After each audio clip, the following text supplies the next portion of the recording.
अगर आप भी चाहते हैं यमुना म्यूजिक के ऑडियो वीडियो सबसे पहले आप तक पहुंचे, तो हमारे चैनल को सब्सक्राइब करें और साथ ही साथ बेल आइकन को दबाना ना भूलें, ताकि सभी वीडियो आप तक पहुंचे। धन्यवाद।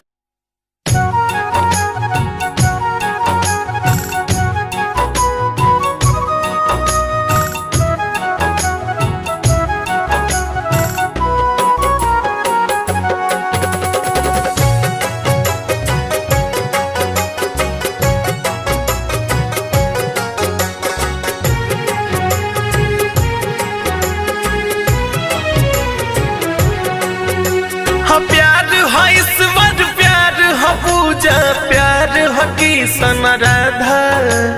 प्यार है ईश्वर, प्यार है पूजा, प्यार है किशन राधा।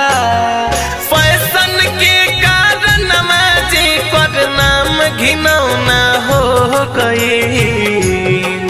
इंसान के हाथ के कठपुतली अब प्यार खिलौना हो गईल। इंसान के हाथ के कठपुतली अब प्यार खिलौना हो गई। इंसान के हाथ के कठपुतली अब प्यार खिलौना हो गई।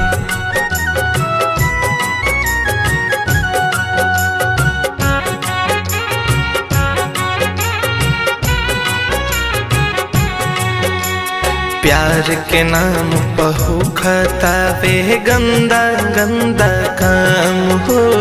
केहू करे बर्बाद जिंदगिया, केहू करे बदनाम हो।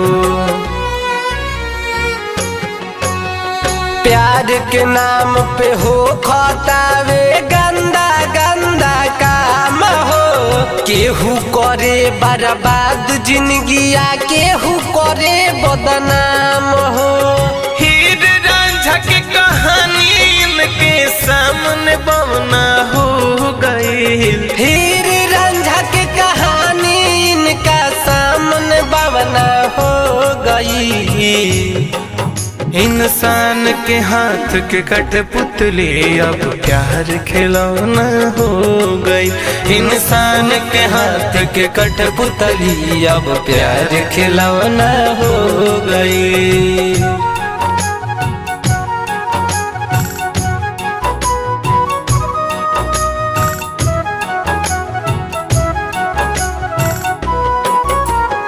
माँ वैष्णो रिकॉर्डिंग स्टूडियो, दिल्ली।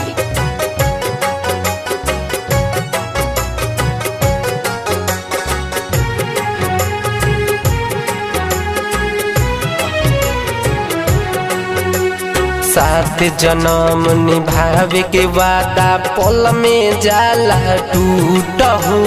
केहू के खुशी मिल जाला, केहू के खुशी जाला लूट हो। सात जन्म निभावे के वादा पल में जाला टूट हो। केहू के खुशी मिल जाला, केहू के खुशी जाला लूट हो। विकास वाली ऋषि के लाश बिछावना हो गई। विकास वाली ऋषि के लाश बिछावना हो गई। इंसान के हाथ के कठपुतली अब प्यार खिलौना हो गई।